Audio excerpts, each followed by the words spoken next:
Recado. Let's try their skinless sweet garlic longganisa. Ooh, pangbaon. Oh, Recado skinless. Ito pala yung garlic. This is the packaging. Lutuin natin baon bukas. Gawa to ng aking kaibigan, si Master Chris. Lalagay ko sa description yung contact number nila para mag-order kayo kung gusto nyo. Okay? Lulutuin natin. Tignan natin at titikman kung gaano kasarap ang kanilang paninda. 3, 2, 1. Sirain na natin. Ay, madami.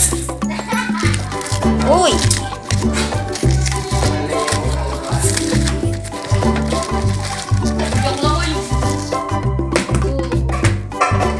Ilan? 2, 4, 6, 8, 10, 12. 2, 4, 6, 8, 10. 12 pieces po ang laman niya. Tsaka naka-plastic.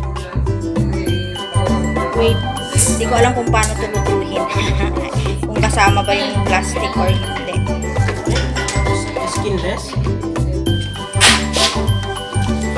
Lutuin natin with kumukulong tubig at guntingin ang dulo at gitna para buo.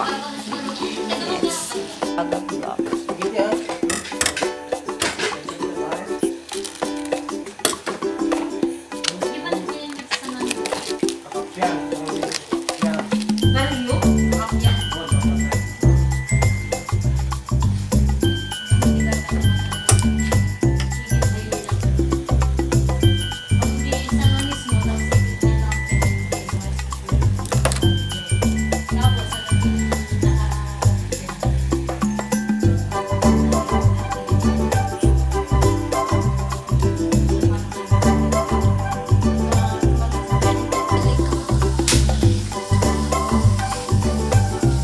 Lagyan na natin ng mantika. Dapat pala konti lang yung tubig. Plastic! Makan. Kakati ko, inisang giman ng bebet di pag-uulam. Sige. Sige lang ikakangani mo siya. Sige, kuntingin natin sa Kung ato tilayan na niya.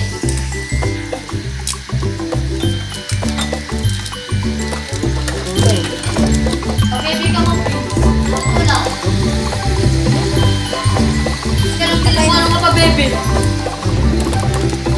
Puro kayo noodles. Puro kasta lang. Hindi.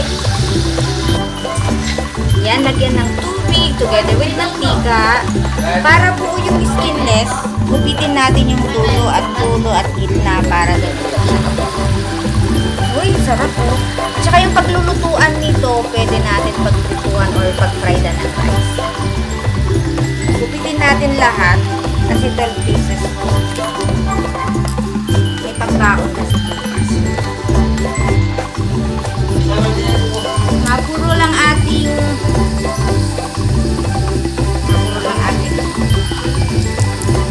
gunting, kaya hindi ko siya nakuha.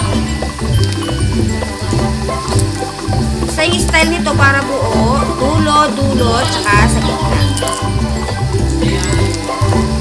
Tapos titikman natin mamaya yung pagkakas natin. Kung sabihin natin sa nagbebenta, bigyan tayo. Pa-sponsor naman! Recado!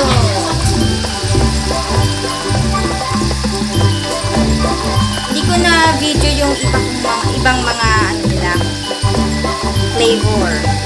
Pero masarap siya. Ito ay skinless garlic.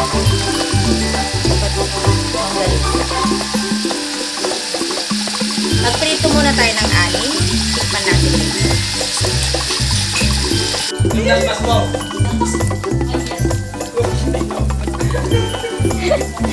Class, diba? Okay, sunod na sige kasto yung mga trabaho.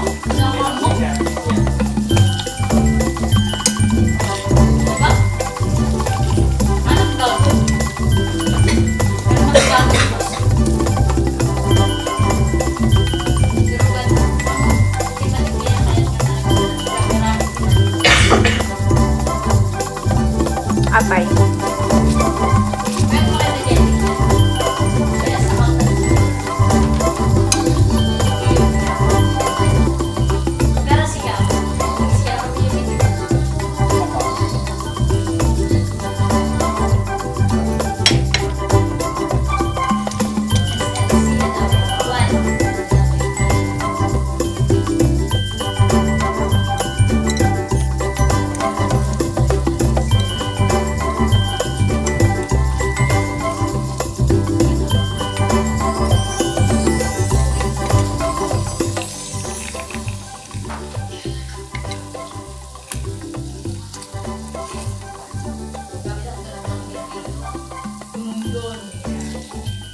kami nilatang na gagawin.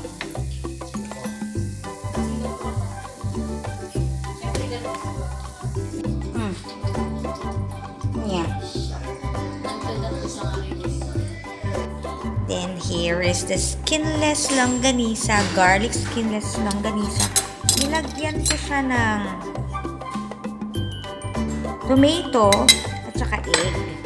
Ayan, titikman na natin kung ano ang lasa ng aking nabiling garlic skinless longganisa. Di ba madami ako naluto kagabi? Actually, 4 lang dun yung kinuha ko. Kasi pinatikim ko din sa aking mga housemate. So, let's taste. Para naman maging kaaya-aya at maganda ang presentasyon. Ayan, nilagyan ko siya ng egg tsaka kamatis with salt and pepper. At dahil hindi ako nag-rice, dagdagan natin ng corn. Yes! Ayan na, tikman na natin kung ano ang lasa ng kanyang garlic longganisa. Recado, baka naman. Ayan, medyo mainit pa. Ayan, titikman na natin. Mamaya ko na ipapakita yung subo ko kasi medyo gutom na ako. So yummy. Okay, wait. Hey, here is it. Let's taste. So, ayan, tikman na natin. Tignan natin kung masarap. The best. The best. Crispy siya. O yan o, tostado. Ang sarap. Mas masarap sana ito pag may kain. 1 week na kasi ako hindi nag-rice. So, para hindi boring sa akin at hindi... Yung tamis niya, hindi siya ganun katamis. Hanapin mo talaga. Nakaka-addict. Yummy. Perfect for breakfast, lunch, dinner, at merienda. Iba naman sa tinapay, pwede din. Ayan. Kaya kayo, kung gusto nyo bumili at matikman ang napakasarap na recado, ang pangalan ng product nila ay recado. Ito ay ang garlic skinless longganisa. You must try. It's very delicious. Like, in description, nandun yung contact number ng nagbebenta nito. Magkano naman, Ricardo? Yummy.